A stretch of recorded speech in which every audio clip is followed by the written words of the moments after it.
नमस्कार श्रोताओं, आकाशवाणी के समाचार विभाग की ओर से प्रस्तुत कार्यक्रम समाचार तरंग में आपका अभिनंदन है।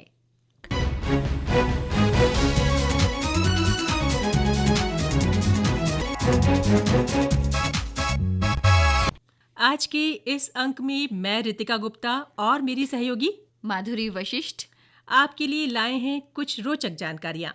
ये जानकारियाँ जुड़ी हैं हमारे स्वास्थ्य से, वर्तमान में चल रहे मौसम से और इस मौसम में या बदलते मौसम में आयुर्वेद पद्धति हमारे लिए किस तरह कारगर हो सकती है।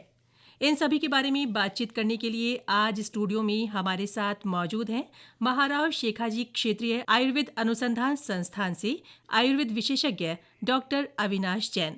अविनाश जी, आपका बहुत बहुत स्वागत है। नमस्कार जी। सर, सबसे पहले तो हम ये जानना चाहेंगे कि हमारे लिए आयुर्वेद पद्धति किस तरह से कारगर है। सभी श्रोताओं को मेरा नमस्कार। जैसा कि आपने अभी पूछा है कि आयुर्वेद चिकित्सा पद्धति कैसे कारगर है, तो मैं ये बताना चाहूँगा कि आयुर्वेद चिकित्सा पद्धति हमारे देश की बहुत प्राचीन चिकित्सा पद्धति है और ये हमारे जीन से जुड़ी हुई है। जहाँ जिस देश में हम पैदा हुए हैं और जिस देश में जो भी औषधियाँ पैदा होती हैं, वो औषधियाँ हमारे शरीर को ज़्यादा कारगर और प्रभावी होती हैं। इसलिए आयुर्वेद चिकित्सा पद्धति भारत की प्राचीन चिकित्सा पद्धति है और कोविड के बाद के इस दौर में, महामारी जो फैली थी उसके बाद के दौर में, ये जो परंपरागत चिकित्सा पद्धतियाँ हैं, आयुर्वेद जैसी पद्धतियाँ पूरे वर्ल्ड में, विश्व में अपनी ख्याति अर्जित कर रही हैं। सर, जैसा आपने बताया कि आयुर्वेद चिकित्सा पद्धति बहुत पुरानी है और अगर मौसम से इसे जोड़कर देखा जाए कि अभी सर्दियां जाने वाली हैं, मौसम बदल रहा है, तो ऐसे में क्या विशेष सावधानियां रखनी चाहिए, खासतौर पर बच्चों और बुजुर्गों को? जैसा कि हमारे आयुर्वेद चिकित्सा पद्धति का मुख्य आधार है 3 दोष, वात पित्त कफ और 6 ऋतुएं, जो साल में पूरे वर्ष में जो भारतीय परंपरा के हिसाब से 6 ऋतुएं बांटी गई हैं: शिशिर, बसंत, ग्रीष्म, वर्षा, शरद, हेमंत। तो इन ऋतुओं में हमारे जो विभाजन किया गया है, दो जो माह आते हैं ऋतुओं में। तो जो अभी हमारी शिशिर और ऋतु अभी है और बसंत आने वाली है, तो अभी शिशिर ऋतु में हमारा जो इम्यूनिटी है, रोगों से लड़ने की जो क्षमता है, वो सबसे उच्चतम होती है। अब धीरे धीरे वो इम्यूनिटी है, रोगों से लड़ने की क्षमता है, वो घटने लगती है और ये जाते जाते बरसात तक बहुत कम लो हो जाती है। तो हमें जो भी एक ऋतु से दूसरे ऋतु के में जो मौसम परिवर्तन होता है, उसको हम बोलते हैं ऋतु संधि काल। ये 15 दिन का होता है कि जो ऋतु जा रही है उसके 7 दिन और आने वाली ऋतु के आने वाले 7 दिन, इसको ऋतु संधि काल कहते हैं। इस ऋतु में हमें विशेष रूप से खान पान, आहार विहार का ध्यान रखना चाहिए।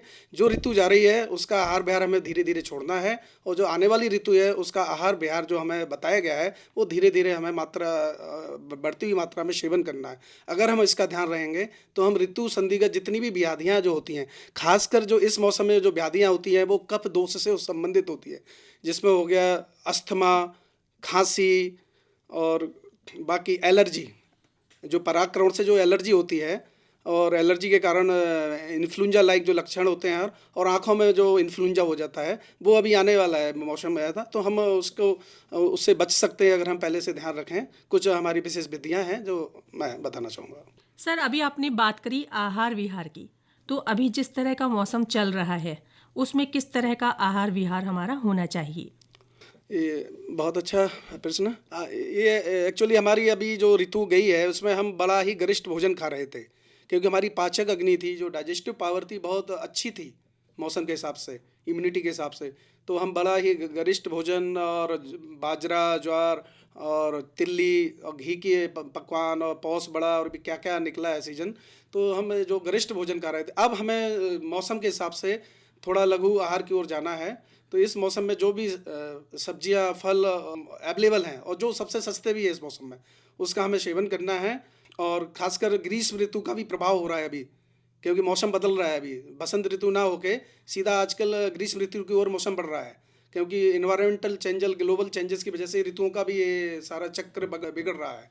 इसलिए हमें ग्रीष्म ऋतु में भी जो चीज़ें खाते हैं, जैसे अभी कैरी आने लगी है, 10-15 दिन से मंडी में मैं देख रहा हूँ कैरी भी आने लगी और आम भी आने लग जाएंगे। तो हमें जो ग्रीष्म ऋतु के जो फल, सब्जियाँ, चीज़ें हैं, उनका अभी नहीं सेवन करना है। हमें बसंत ऋतु में ऐसे हल्का ही आहार खाना है और जिसमें घी तेल ज़्यादा ना हो, रूक्ष आहार हो, ऐसा ज़्यादा ऑयली स्पाइसी ना हो, ऐसा हमें आहार लेना है। और अभी भी हमें अपना उष्ण जल, गर्म पानी पीना है, ठंडा पानी, फ्रिज का पानी, कोल्ड ड्रिंक्स, इन चीज़ों से हमें बचना है अभी। जी सर, अभी अभी जो आपने बात कही कि हमें सीजनल फ्रूट्स और सब्जियां खानी है। लेकिन सर हम अभी इन दिनों देख रहे हैं कि लगभग सभी तरह की सब्जियां हर सीज़न में अवेलेबल रहती हैं आजकल। क्या उनका सेवन करना चाहिए? क्या वो उचित है? इस बारे में मैं बताना चाहूँगा कि सीजनल सब्जियाँ आपका एक क्राइटेरिया होना चाहिए कि आप मंडी में जाएँ और सबसे सस्ती जो सब्जी है समझ लो वो सीजनल है। जी। क्योंकि जो नॉन सीजनल सब्जी या फल होगा वो महंगा मिलेगा क्योंकि वो कोल्ड स्टोरेज से आएगा और उसमें केमिकल वगैरह से उसका प्रिजर्व किया हुआ होगा। तो वो इन चीज़ों से हमें बचना है। जो भी मौसम की जो सबसे सस्ती चीज़ है वो हमें लेना है। अभी जो भी मार्केट में अवेलेबल है, बहुत सी चीज़ अभी जैसे ये फल आ रहे हैं, अमरूद आ रहा है, अमरूद का सेवन कर सकते हैं हम। और भी चीज़ें हैं जैसे कीनू कीनू जा रहा है तो इम्यूनिटी विटामिन सी होता है, ये जो साइट्रस फ्रूट है तो ये हमारे विटामिन सी। आंवला है, अभी आंवला भी जा रहा है। तो ऐसी चीज़ों का हमें अभी सेवन करेंगे अगर इस ऋतु संधि काल में, खासकर ये च्यवनप्राश बनता है आंवले से। और अगर हम तो इम्यूनिटी बढ़ाने के लिए बहुत अच्छी चीज़ है, तो इनका हम अभी सेवन ऋतु संधि काल में करेंगे तो आगामी हमें ऋतु जो व्याधियाँ आने वाली हैं उनसे हम बच सकते हैं। जी। और क्योंकि मौसम बदल रहा है तो सर्दी खांसी के ज़्यादा मरीज़ सामने आते हैं, तो इससे बचाव के लिए क्या करें? इसके बारे में बताना चाहूँगा कि अभी सर्दी खांसी का और वायरल इन्फेक्शन का बहुत दौर रहेगा। क्योंकि जैसे ही ये फसल कटेगी, सरसों की फसल खास करके और गेहूँ और चना की, तो ये जो वातावरण जो पराग कण फैलते हैं, पोलेंस फैलते हैं और वो हवा के द्वारा शहरों में भी आते हैं, सब जगह आते हैं। अभी हम देखेंगे कि वो हमारे पीले वस्त्रों के ऊपर वो कीड़े आएंगे और ऐसे बहुत सारे पराग कण हवा में आएंगे।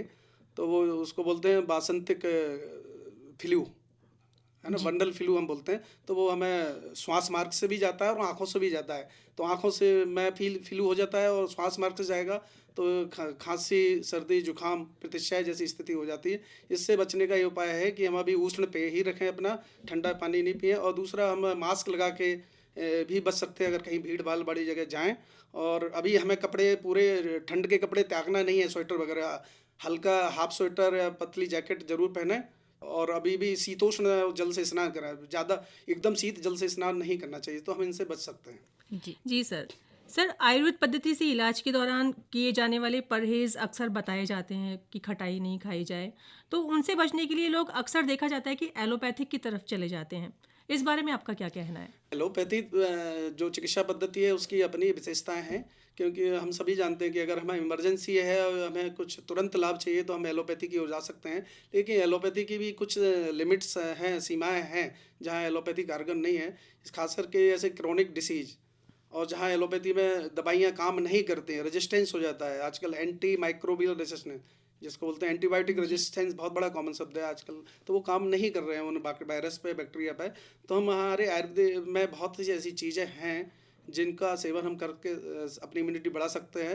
जैसे आंवला, गिलोय बताया है मैंने अभी। ये ऐसी चीज़ें हैं जिनका हम सेवन कर सकते हैं नित्य। क्या घर में भी ऐसी कोई रोज़मर्रा की वस्तुएं या मसाले या फिर कोई ऐसी चीज़ें हैं जिनका इस्तेमाल हम अपनी छोटी-मोटी बीमारी का इलाज करने के लिए कर सकते हैं? हाँ, ये तो हमारा जो घर का किचन, पहले तो पहले के ज़माने में तो किचन ही एक हॉस्पिटल हुआ करता था, जिसको बोलते थे हम दादी माँ के नुस्खे। जी। तो किचन में मौजूद जितनी भी सामग्री है वो हर औषधि का काम करती है, चाहे वो कड़ी पत्ता हो, चाहे अजवाइन हो, चाहे हींग हो, चाहे लहसुन हो, चाहे सौंठ हो, चाहे पिपीली हो। ये सारी चीज़ें जितनी भी मौजूद हैं इनका किसी ना किसी प्रकार से हम सेवन कर सकते हैं। लेकिन इसके हमें ध्यान रखना है कि हम कैसे, किसके साथ लेना है और कितनी मात्रा में लेना है, जी। इसका हमें ज़रूर ध्यान रखना चाहिए। तो जी सर, एक इस इन्हीं में मसालों में एक मैं ज़िक्र करूँगी हल्दी का। हल्दी एंटीबायोटिक कही जाती है और हर सब्ज़ी में हम लोग डालते हैं। तो हल्दी का भी क्या कुछ विशेष रूप से सेवन उचित रहता है सर्दियों के मौसम में ख़ास तौर पर? हाँ, इस बारे में तो मैं अभी बताना चाहूँगी कि अभी हमारे मंडी में हल्दी, ग्रीन वाली हल्दी मौजूद है। अभी सूखी हल्दी का पाउडर तो हम यूज करते हैं साल भर, जी। लेकिन अभी हरी वाली हल्दी आ रही है, जो पीली और कच्ची हल्दी बोलते हैं जिसको। तो हम हल्दी, अगर बहुत सस्ती भी है, और हल्दी को, अदरक को पीस के उसको और घी और गुड़ मिला के अगर उसका हम सेवन दूध के साथ 1-1 चम्मच रोज करें तो हमें कफ और से संबंधित जितनी भी व्याधियाँ हैं हम उनसे बच सकते हैं। सर इसकी क्वांटिटी आप जानना चाहेंगे कि बच्चों के लिए कितनी होनी चाहिए, बुज़ुर्गों के लिए कितनी और युवा इसमें लोगों तो के लिए? आप इसको एक बार बना के रख लें और इसको 1 महीने तक ये खराब नहीं होता करीब। तो इसको हम आधा चम्मच दूध के साथ बच्चों को दे सकते हैं और 1 चम्मच वयस्क लोगों को हम दूध के साथ दे सकते हैं। आपने शुरुआत में त्रिदोष बताए थे, वात, पित्त और कफ। उसके आधार पर आप मरीज को जो है दवाइयाँ देते हैं। तो सर हम आपसे ये जानना चाहेंगे कि किस तरह के दोष में किस तरह के, जैसे हमें रोज़मर्रा में ही सावधानियाँ बरतनी चाहिए। ये हमारे 3 दोष हैं जिनसे हमारा शरीर बनता है, जिसको बोलते हैं ना वात, पित्त, कफ। वात को हम बोलते हैं जितना भी हमारा नर्वस सिस्टम है, जो भी तंत्रिका तंत्र है, उसका निर्माण होता है। पित्त से हमारी जितनी भी एनर्जी है, डाइजेस्टिव पावर है, वो सब पित्त से निर्माण होता है। कफ से हमारा शरीर का जो स्ट्रक्चर है, सॉलिड शरीर है, वो बनता है। तो कफ हमारा मेन दोष है, जिसकी व्याधियाँ अभी इस मौसम में ज़्यादा होती है।